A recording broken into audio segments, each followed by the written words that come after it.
अब तमाम लोगों ने देखा उत्तर प्रदेश के बहराइच में एक ऐसी हिंसा हुई जिसको देख करके दिल दहल गया।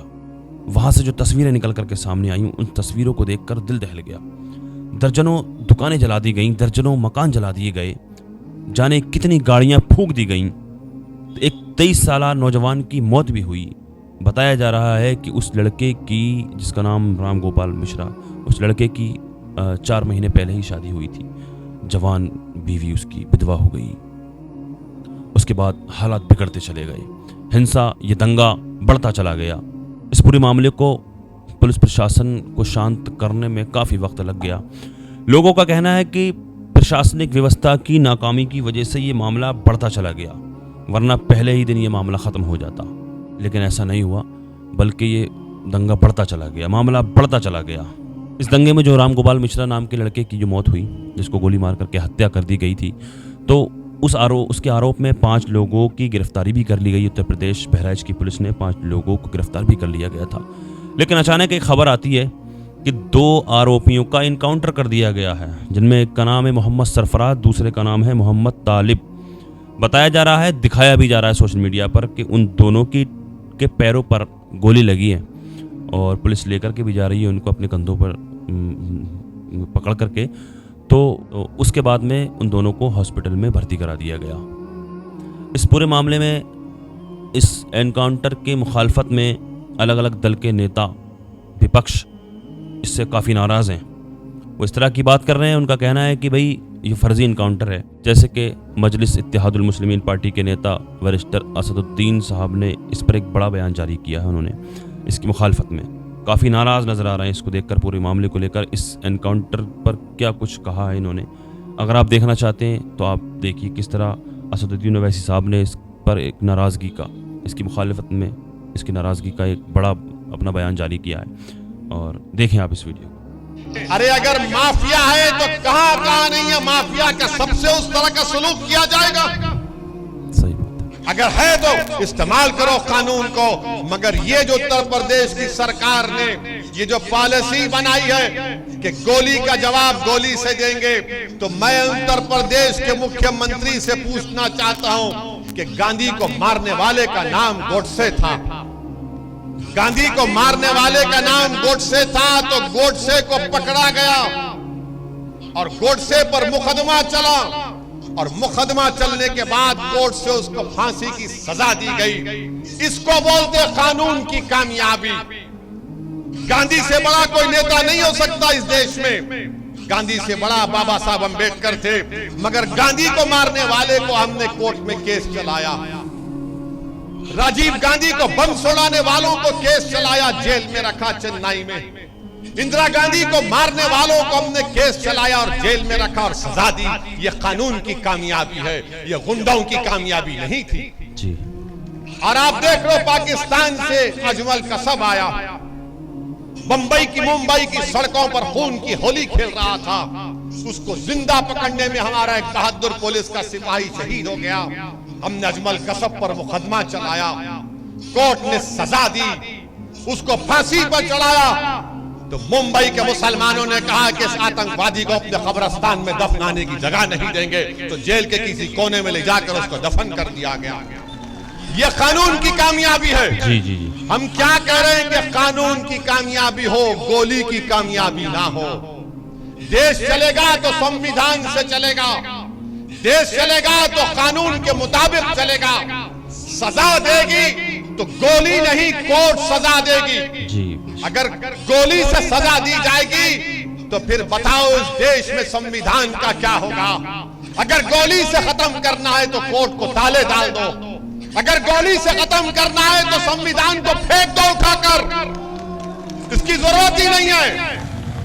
आज उत्तर प्रदेश में एक खौफ का माहौल है और उत्तर प्रदेश के मुख्यमंत्री कहते हैं कि उत्तर प्रदेश में सब चंगा है। बड़ा ही झूठ वो कहते हैं। 2017 से 2022 तक 35,000 फिरक़े-वाराना फसादात उत्तर प्रदेश में हुए, तो उत्तर प्रदेश में कहां चंगा है। आप बताइए, हर साल 5 साल में हर साल को ऐसा साल नहीं जाता जहां पर दलितों पर अत्याचार नहीं होता। 11,000 हर साल, माने 2017 से 21 तक हर साल 11-12 हजार दलितों पर, उन पर अत्याचार के वाकयात होते हैं। ये कहां से फिगर आया? ये मोदी सरकार का एनसीआरबी का डेटा कहता है, मगर उत्तर प्रदेश के मुख्यमंत्री कहते हैं कि उत्तर प्रदेश में सब चंगा है। वो कहते हैं कि माफिया खत्म हो चुका है। अरे अगर माफिया खत्म हो चुका है तो बताओ, बीजेपी में जो जितने लोग हैं उन पर जो मुकदमे हैं, उन पर जो क्रिमिनल केस है, उनका आप क्या करेंगे?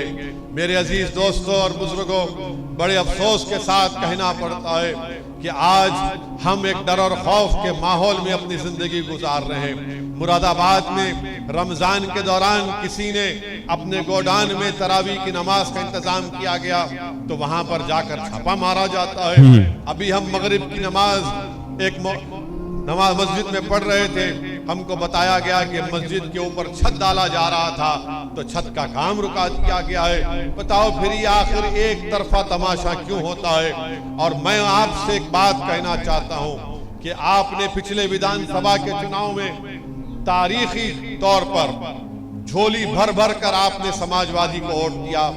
मैं कुंदरकी के जलसे में जब मेरे हाफिज वारिस के लिए आपसे वोट की अपील कर रहा था, मैं आपको याद दिलाना चाहता हूं, मैं आपसे कह रहा था, पुकार पुकार कर कहा कि यकीन करो मेरी बात का कि ये समाजवादी पार्टी बीजेपी को नहीं रोक पाएगी, मगर आपने कुछ और फैसला लिया।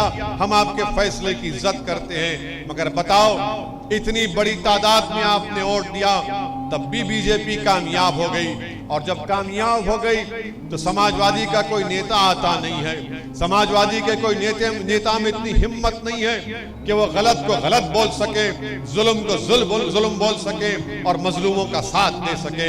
आज यही वजह है कि आपने वोट तो दे दिया उनको, किसी को आपने अपना विधायक बना लिया, मगर उनकी जबान नहीं खुलती।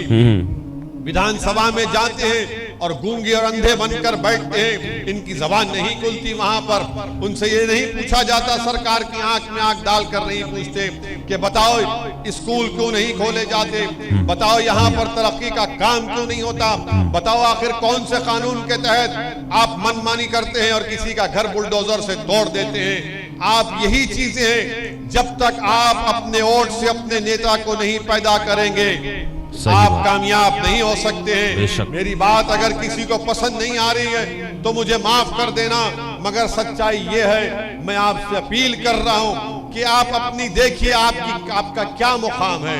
एक मिसाल देकर अपनी बात को खत्म कर देता हूं कि बिहार के मुख्यमंत्री नीतीश कुमार और तेजस्वी यादव उत्तर प्रदेश को आते हैं, अखिलेश यादव से मिलते और कहते हैं कि 2024 के पार्लिमानी चुनाव में हम सब मिलकर इलेक्शन लड़ेंगे।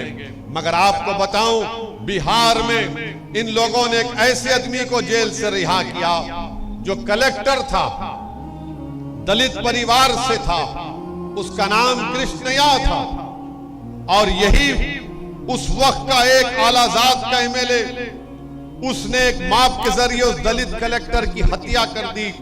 कोर्ट ने उसको उम्र कैद की सजा दी तो नीतीश कुमार और तेजस्वी यादव की सरकार ने कानून को बदलकर उसको जेल से रिहा करवा दिया, उसको जेल से रिहा करवा दिया।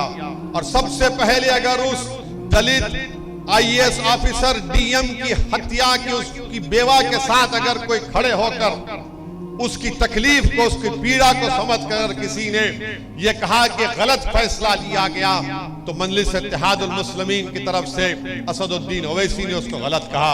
मगर मैं गलत इसलिए कहा कि अगर किसी से भी नाइंसाफी होगी तो गलत होगा, मगर सोचो थोड़ी देर के लिए क्यों उसको छोड़ा गया? क्योंकि वो जिस समाज से आता है वो समाज पूरा उसके साथ है, और इनको 2024 में बिहार में उस समाज की वोट की जरूरत है, इसीलिए उसको छोड़ दिया गया। बिल्किस बानो को जिन्होंने रेप किया, हामिला थी बिल्किस बानो, उसका रेप हुआ, उसकी मासूम बच्ची को उसकी आंखों के सामने उसका कत्ल किया गया। बिल्किस बानो के रिश्तेदार महिलाओं का रेप हुआ और उनका कत्ल हुआ। उसके कातिलों को गुजरात की बीजेपी की सरकार छोड़ देती है। क्यों छोड़ती है?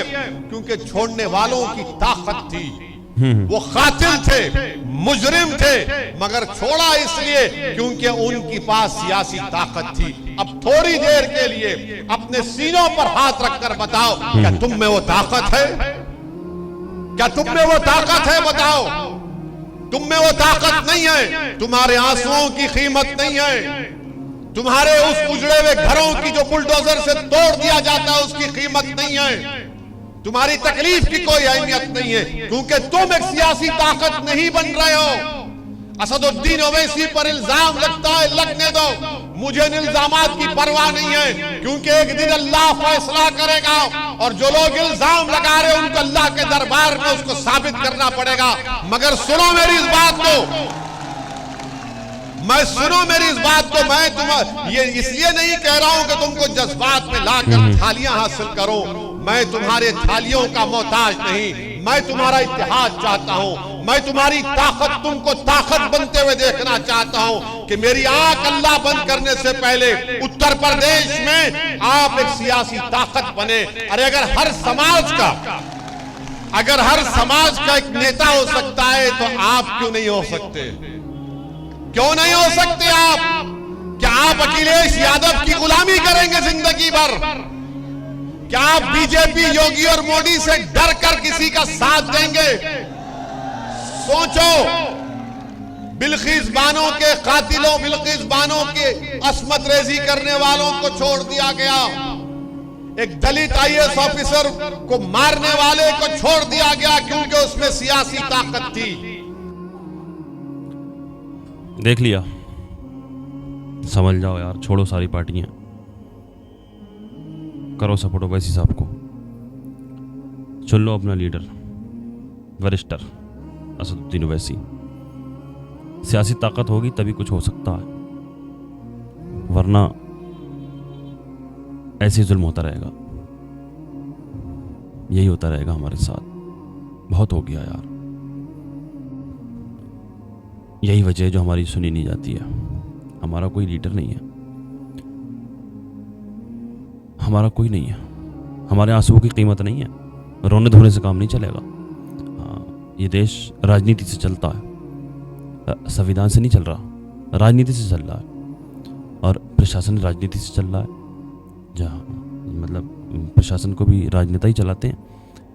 जिधर सत्ता उधर प्रशासन, तो राजनीति से चल रहा है ये देश, संविधान से कहाँ चल रहा है। इतना बड़ा बवाल हो गया, इतनी उस लड़के की जान भी अगर गई, लाखों का जो नुकसान हुआ, जो भी कुछ हुआ, तो ये नहीं होता अगर वो झंडा उतारने के लिए नहीं चढ़ता, उसको रोक लिया कर जाता, तो इतना बड़ा बवाल नहीं बनता। लिहाजा आप लोगों से मेरी गुजारिश है, एक हो जाइए, किसी सारे नेताओं को छोड़ दीजिए, हाँ सबको छोड़िए, असदुद्दीन को पकड़ लीजिए, सब कुछ ठीक हो जाएगा इंशाल्लाह, मुझे उम्मीद है। अल्लाह की बारगाह में दुआ है, अल्लाह तबारक व तआला हमारे इस मुल्क में अमन और सुकून अता फरमाए। अल्लाह तबारक व तआला दुनिया के तमाम मुसलमानों की इज़्ज़त व आबरू की, जान और माल की हिफाजत फरमाए। अस्सलामु अलैकुम व रहमतुल्लाहि व बरकातुहू।